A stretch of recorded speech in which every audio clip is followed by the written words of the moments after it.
Thursday night will be a big swing game in the Stanley Cup Final. What do the Panthers have to do to continue on and to take a 3-1 series lead? And how short will the leash actually be in the goaltending department for Edmonton?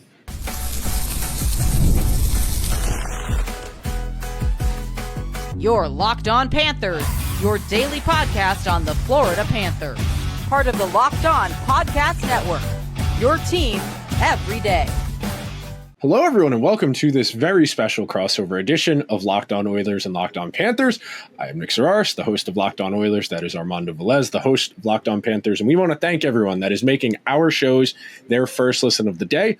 Both Locked On Oilers and Locked On Panthers are a part of the Locked On Podcast Network, where we've got your teams covered every day. We've got a jam-packed show for you. We're going to start our episode talking about how the series has played out so far, just the drop-down 10,000-foot view about how things are progressing. In our second segment, we're going to open it up a little bit more, specifically about how things can change tactically, strategically, matchups, and then we will tie a bow on today's show, talking specifically about game number 4, which will be taking place tonight and the series as we progress.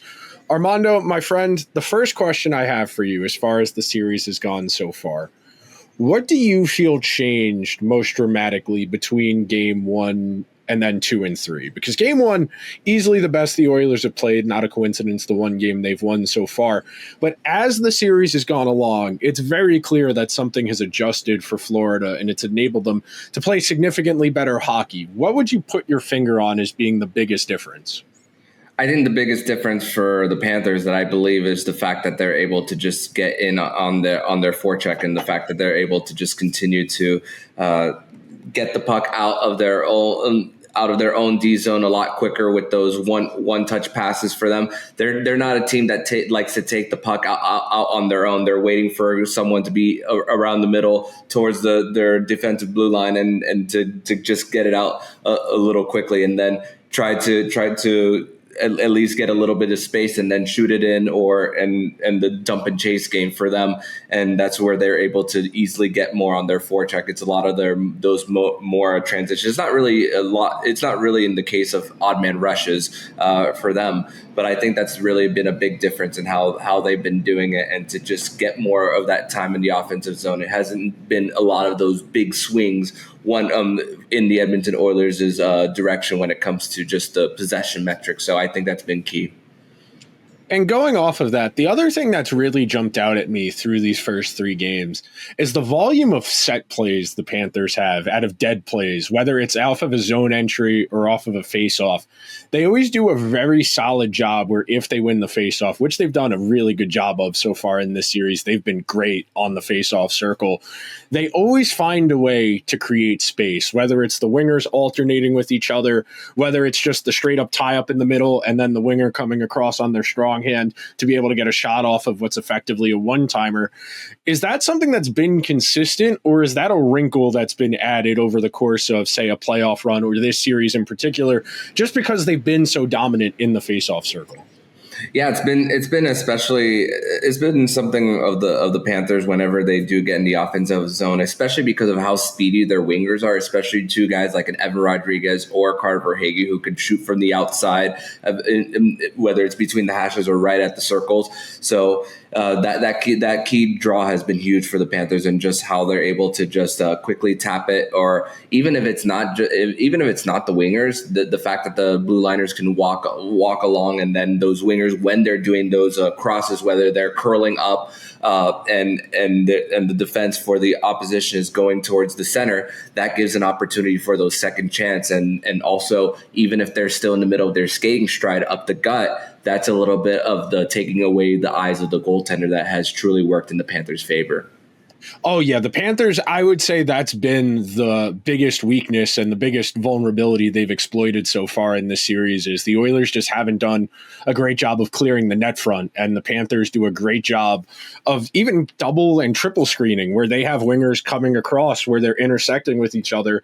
They're creating 2 points of visibility they're taking away from Skinner. I mean, the first Marchand goal in Game 3, he was guessing. He had no idea where that puck was, assumed it was coming because he had no idea where it was. He threw his body in where he thought the puck was coming from. Marchand had a wide open net. I think the Panthers have done a really good job. And frankly, I think what makes it so all the more frustrating is it's so simple. The Panthers make this look really easy because it's so straight line, because it's simple passes, because it's a really straightforward game. They're not asking anyone to do anything crazy, not a lot of plays outside of structure other than those set face-off plays, but they are doing a fantastic job of making the Oilers uncomfortable and doing it in a way where it's all the more frustrating because you know the play the Oilers need to make, and they just can't do it. Yeah, and it just comes down to a lot of the same phrases that these players talk about when it comes to their mid-game interviews, pre-game. It's just trying about going north-south. And I feel like we're touching a little bit on the same subject of when we had our mid-series preview last year about how the Panthers have just forced sometimes McDavid and Draisaitl to go around in circles in the offensive zone. And I was surprised about this stat when I saw it of the amount of points that Connor McDavid has in 5 Stanley Cup final games in Florida. In Florida, he only has 1 5-on-5 point throughout the 5 games. So when the Panthers keep it at 5-on-5, it's just been so beneficial of just how they're able to continue to get set, even if they do lose the initial draw in their D zone. And the one last thing off of that, and this is something I was talking about on today's show as well, that's the peril of not being on the road. You know, the Panthers can play matchup, and something that teams have done to varying degrees of success this year, and in the playoffs last year, the Canucks did a good job of this. It's hard for Connor to hurt you if he's playing defense. You know, if the Panthers have the puck in the offensive zone for his 40 seconds, minute and a half he's out there, he can't burn you. And even if you don't generate a whole lot of dangerous offense, if you make McDavid chase the puck around for 45 seconds or so in the defensive zone, you've won the shift. Even if you don't get anything really productive out of it, if he's not on offense, you've won the minutes. And the Panthers have strung together enough of those shifts that they have found ways to make it where McDavid is ineffective. I mean, they had 2 high danger chances in the entire game in Game 3, the Oilers. Their best scoring chances were Trent Frederick, Evander Kane, and Connor Brown, and only one of those 3 hit the net. I mean, the Panthers have done a really great job of making the Oilers play defense, and it's put them in a really disadvantageous position where now we're talking about, well, how do we get this team going? Is it a goalie change? Is it bringing Troy Stecher back into the lineup? And all of that sets up very nicely for what we're going to talk about in our second segment, where we're going to pivot to talking about matchups, individual player performances, and what we might want to change going into game number 4 and the future right after this break. Are you looking for a snack that's both delicious and nutritious? Crack into a good source of protein with Wonderful Pistachios. Wonderful Pistachios is one of the highest protein nuts. Each 1 ounce serving has 6 grams of protein, giving you over 10% of your daily nutritional value.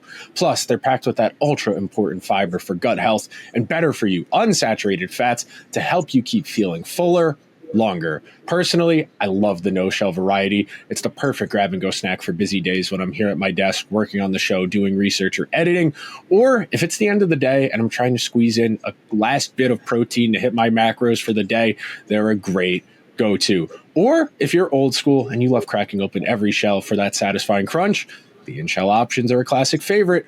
Wonderful Pistachios is a complete protein that provides all 9 essential amino acids. Get snackin' and get crackin' with the snack that packs a protein punch. Visit wonderfulpistachios.com to learn more. Thank you to everyone who is hanging out with Armando and I on this Thursday edition of Locked On Oilers and Locked On Panthers. And talking about matchups and strategy, something that really jumped out at me while I was doing my research for today's show. The Oilers are having basically a miserable time in this series anytime Evan Bouchard's not on the ice. He has effectively been their only defenseman capable of game control. I mean, when McDavid's been out there without Bouchard, he's been out there for 2 goals against. I think it's 6-4 overall in goals for with McDavid and Bouchard together. And then when neither is out there, they also have a negative goal share. So I said this yesterday on my show. I said this on Sunday when I called into a show. The Oilers desperately need one of their defensemen to step up in this series to really really augment whatever they're trying to do offensively. It would make sense if it was Evan Bouchard, being that he's their best offensive defenseman.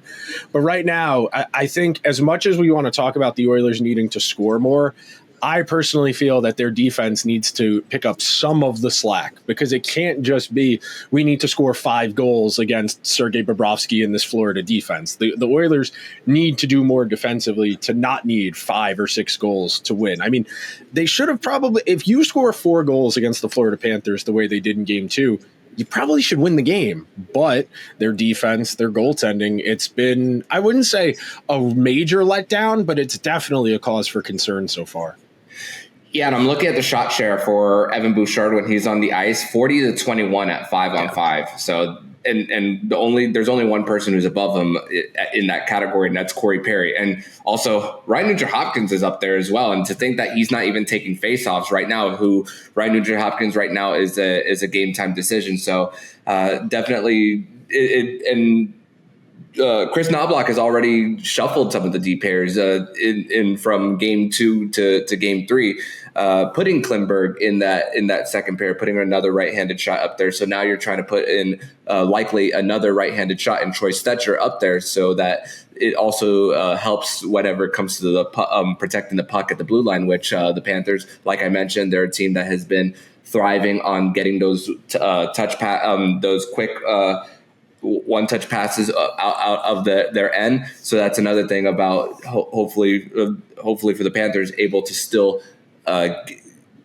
get it out. And for the Oilers, I'm sure that they're still trying to look for an answer when it comes to just the protecting of the net front, because you're looking at a lot of the goals that the Panthers have scored. It's just really been about those 50-50 battles that they have been winning when it comes to, especially on the half walls and in the corners.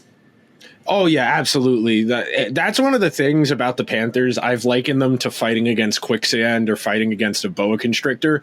The harder you struggle against them, the more it feels like you're drowning. It's really that's how they sneak up on people. Like, it sounds dumb to say about a team that's gone to 3 straight Stanley Cup finals, but they hang 2 or 3 on you in a blink and the game's over. You go down 4-1 and you tell yourself, well, we got to score 4 straight goals against a team that just scored 4 straight goals on us. That's a pretty difficult proposition. The other question the Oilers have to ask themselves here is, what do we have at our disposal that we can do to improve our situation? Is that playing 11-7? Is that pulling a forward out, setting Stetcher back in, because Stetcher and Nurse were so effective through the first 2.5 rounds before Matthias Ekholm came back? Does that mean inserting Jeff Skinner for someone and getting another forward with a little more offensive ability in his game to try and create some offense? And it is a luxury that you have players as good as Troy Stetcher and Jeff Skinner as your first guys out of the press box. But at a certain point, you mentioned Nuge, who's still playing reasonably well with a banged up whatever, because it's the playoffs. We're not going to know what he's actually hurt with until the playoffs are over.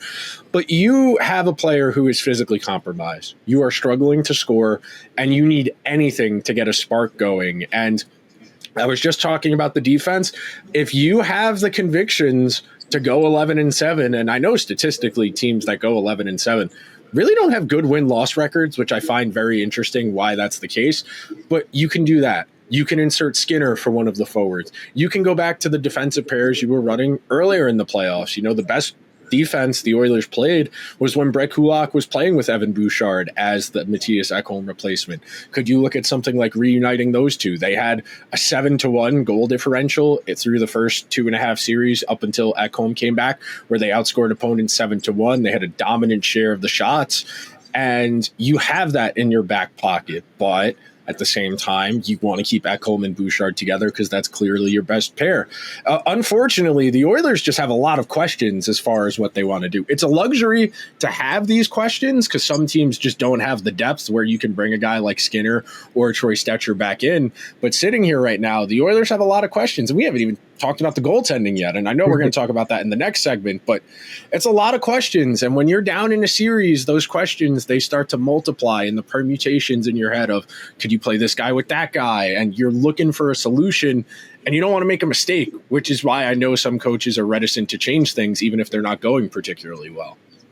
Yeah, no doubt. And with possibility of going 11-7, it doesn't overly tax some of the defensemen that really are trying to fight off the Florida forecheck. And the thing is, when we did our mid-series crossover last year, it was after game four, the 8-1 loss for the Panthers there. This one's a little bit of a different situation of what we're talking about at the time. But the Panthers through these first three games, the one thing that has been extremely impressive, that what I've seen, is the fact that they are defending 200 feet so well. I mean, the two quick rush goals that the Oilers got from like the Evander Kanes and the Victor Arvidssons, both in games 1 and 2 respectively, have been because of the neutral zone play for the Panthers. It hasn't been those quick outs of the D zone for the Oilers and off a bad pinch by the Panthers. So that's also another adjustment that the Panthers have made, and it helps that their blue liners, like a Nate Schmidt, has 5 points in these three Stanley Cup final games because of how quick the Panthers once again are at getting out of the zone. And real quick on this, first speaking about matchups, when the Panthers are going like this, I find it fascinating that as soon as Greer was healthy, they put him back in. Do you think that's just a case of feel for the player, or do you think that's something else? Because a lot of coaches coming off of a win, they're not going to change things, but you reinsert Greer, who has, I think, 4 goals in the playoffs now, who's like a 12th or 13th forward. And I think that's a real testament to what the Panthers do. You know, we talked about in the series preview how they consistently plug and play guys from other teams and they find success because everything around them runs so smoothly. Why do the Panthers continually find these? Why does this work? I mean, you think about AJ Greer's history through him playing. I mean, Calgary, Boston, even before coming to the Panthers. I mean, it's continuously finding these gems. And with Ryan Lomberg signing in free agency and getting a little bit of a raise, you had to find something along those lines, and that's really what AJ Greer is trying to fit to that build for the Panthers. Unfortunately, dealt with that injury in the Carolina series that unfortunately had him reinserted later in this series. But I mean, it's really the Panthers and knowing that they had to play their way. I mean, you saw in game 3 how maybe the Edmonton Oilers were trying to play too much out of their structure, and now I'm expecting for them to go back into what they do best. I think the game 3 is more of an outlier for this series. So I'm expecting a lot of the Edmonton Oilers of just not trying to play to the Florida Panthers' hands. I mean, and I don't expect them to get rattled as they did in game 3. I don't think so either. I think that was just a case of, at a certain point, and I was talking about this with somebody the other day, at a certain point, if you're one of the guys who's still on the bench, who hasn't been thrown out of the game, you start feeling a little left out, and you don't want to be one of the guys who didn't try and do something to get something going, which is a very like middle school way of thinking about this. But at a certain point, guys are like, okay, if everyone's getting tossed, I got to get tossed. I can't be one of the 5 guys left on the bench when there's no time left. I mean, there was that one shot at the end of the game of McDavid and Draisaitl, and they had a good 10 feet of space on the bench between them. How few guys were left after all of the ejections and the game misconduct. So that's another narrative. And I think it's really interesting that comes in the game before they have 2 days off. What is having 2 days off versus if we were on an every other day cycle due to those tensions, those emotions? So there's a whole lot more to get to. Unfortunately, we only have another 10 minutes or so of show, so we got a lot to get to. We will be right back on this crossover edition of Locked On Oilers and Locked On Panthers with what we expect going forward in the series. Be right back.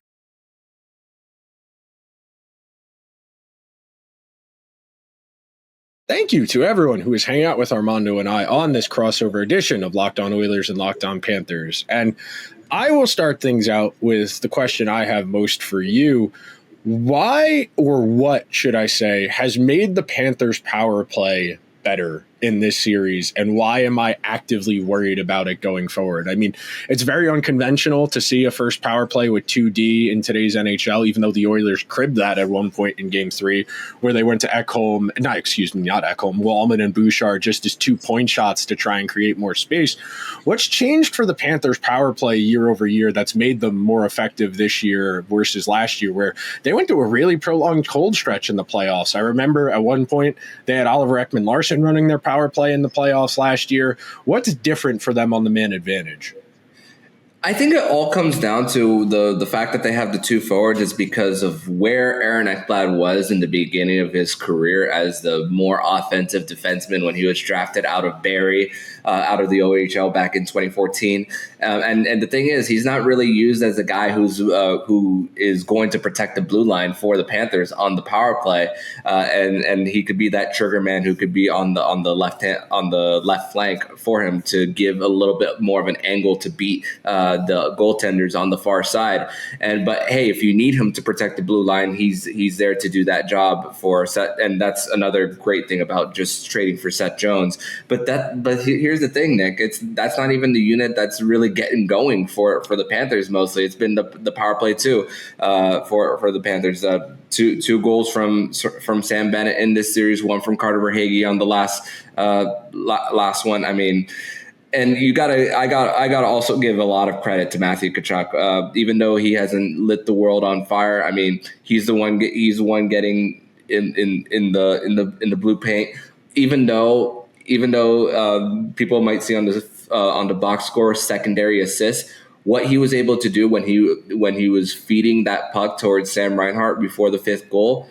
It allowed the Edmonton Oilers to draw towards Sam Reinhart right before he got it to Aaron Ekblad. So usually I'm very hard on Matthew Tkachuk on force feeding those plays, but that feeding of that play resulted in just the weak side being open for the Panthers on that man advantage. And it's still crazy to think that the Panthers went into Game 3 at a 3.6% home power play right before those 3 power play goals.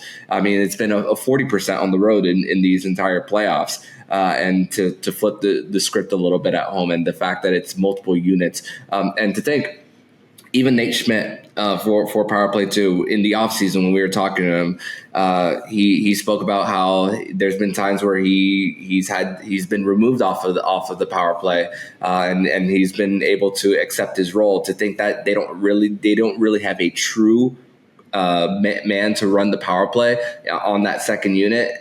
Nate Schmidt has took the assignment quite well for the Panthers here.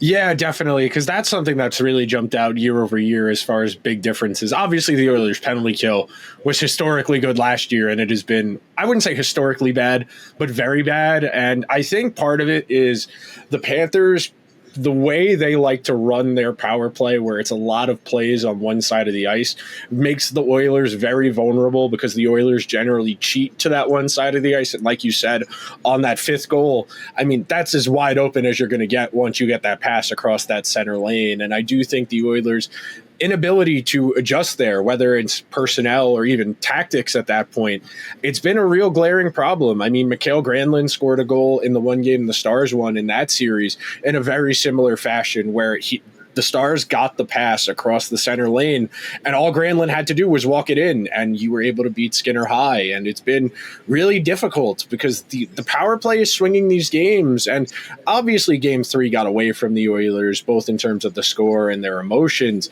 But you got to find a way to change something, because right now that is swinging this series. The Panthers are running a power play at like 40% in this series, and that's just not going to cut it. You cannot get by with a 60% penalty kill and expect to win 4 straight series. Like, that just doesn't happen. No, yeah, and also for Skinner, the Panthers, one thing that they've been able to really get to him is that short side. Yeah. Usually the short side, for the shooters, the short side is the easier part to get to, but it's the fact that the Panthers are shooting from the left side and get an opportunity to get the blocker in. It's also the fact that he's letting them in on the top corner on the short side. That's another thing that I've noticed for how the Panthers have been getting to him. The problem is, and God bless him, I love Stuart Skinner, he cheats. He does not have the athleticism of an elite goalie, so he's constantly leaning a little bit. And one problem he really has, and if you're familiar, if you're not the best of athlete and you know you need to rock yourself a little bit to jump, like you think about if you're about to like try and touch the rim in gym when you were in high school, how you needed to rock your body a bunch of times to wind yourself up. It's the same principle, where Skinner will be square, but he knows which way he needs to lean, So he starts subtly going that way. Or if he's already down and he's on a post and he needs to get over, he needs to move himself to the way he's going from to jerk himself back all the way across. And it just makes him look that much slower. I know there were a number of chances in game 3 where I felt he had made a really slow and frankly poor read. And that's because of his limitations. And he's entirely overachieved for what he is. You know, he got thrown to the Wolves 2 years ago and he made the All-Star team as a rookie. He won like 40 games. But at this point, he's a below average NHL goalie, and the Oilers need to do more to protect him. They can't be taking all of these penalties. They can't be putting the Panthers, whose power play is humming like this. And I know you wanted to talk about Skinner, so I'll throw it back to you with the premise. First of all, I don't know. If they started Pickard tonight, I wouldn't be surprised. If they start Skinner tonight, if it's 2 goals, if it's 3 goals, I don't have a great feel for it because Chris Knobloch's patient. It's weird. He is always very patient and very cool about any of these decisions. And he's like the complete opposite of any of us who all are running around with our hair on fire, screaming, hey, call timeout. Hey, change the goalie. It's just really jarring. And hey, it's worked so far. I give him the benefit of the doubt. But man, sitting here right now, it's not the most comforting thing in the world. Yeah, honestly, when with a kind of fan base that Edmonton is, who loves their hockey and who's just craving to want to see this team win the Stanley Cup in 35 years, and the fact that the personality of the coach is a little bit different, very stoic of him for how he handles things, and he's had Stuart Skinner's back ever since Game 3. Yeah, you don't put everything on him. You mentioned the fact that if they're going to commit those many penalties, you're not doing your goalie a good service. You're doing him a disservice there. But I'm wondering what is the leash for Stuart Skinner? Is it 2 goals in general that he gives up in the first period? Is it 2 in the first 10? How I don't think he's going to go full Pete DeBoer on Jake Ottinger from the Western Conference Final. So where do you see crazy? That was absolutely crazy. I mean, there's an argument Jake Ottinger is the Stars' best player, and they yanked him less than 10 minutes into that game. The short answer is I don't know. My general personal rule of thumb, the way I've always thought about this is, it depends on the quality of the goals. Like, if there's nothing he could do, there's nothing you can do. I can live with that. But if they're stinkers, I think if you give up 2 goals in the first 5 minutes, I think that's the argument. I think if it's 3 in the first 10, and then if it's 4-0 at the end of the first, I think then you would come out to start the second with your backup goalie. But I know Knobloch had teased we're looking at one potential lineup change. I don't think that's Pickard for Skinner. I would be very, very surprised if it was. I think that's maybe going 7 defensemen, 11 forwards, bringing Stetcher back in, or maybe bringing Jeff Skinner in. I don't know who would come out if they wanted to bring Skinner in, which is why I don't think that would be the case, because they need Janmark for faceoffs. Otherwise, you can maybe say him. Connor Brown kills penalties. They need him there. Evander Kane, as dumb as those penalties were, he's too good of a player to take out because you need offense right now, and they need the offense Evander Kane is capable of generating at times, even if he does take a lot of penalties. So they have a lot of questions. I don't have a lot of answers. This game setting up very climactically. I mean, the 2-1 swing game, it's not quite the 2-2, like 80% of the teams that win game 5 at 2-2 win the series, but it's going to set up a very daunting task, because it's hard for me to believe that the Oilers would be capable of winning 3 straight games should they lose game 4. I just think that would be, I don't want to say impossible, but very unlikely. So it's almost essential, the can't win or must lose, the can't lose or must win. It's a can't lose and you got to win. There's no good answer here. The Oilers really need to come out with a great effort. If they lose the way they did in game 2, you don't feel good about it, but you can live with it. If they lose the way they did in game 3, you can't live with that.